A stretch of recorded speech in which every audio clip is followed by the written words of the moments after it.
Carrying an inventory. When you buy wholesale and carry the inventory yourself, you run the risk of several things.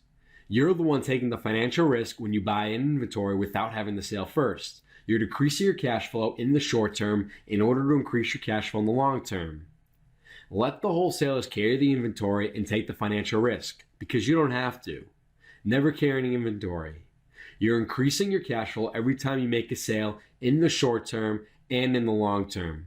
When I decided to carry an inventory, it was because sports cards go up in value tremendously. And unfortunately, they can go down in value the same way.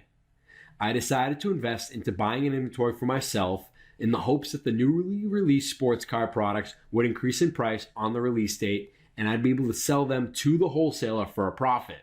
Unfortunately, that was not the case, and it was an unneeded risk to take on, especially if the product prices decreased on release date. Wholesalers would be looking to dump their inventory to minimize their losses, and I'd make a killing.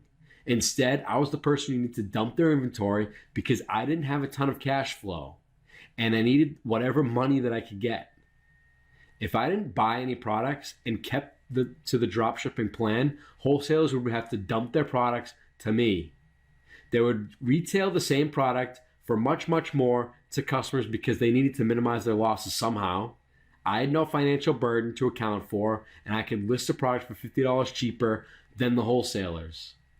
I'd make a sale because I was able to give the customer the best price, and I would buy the case from the wholesaler.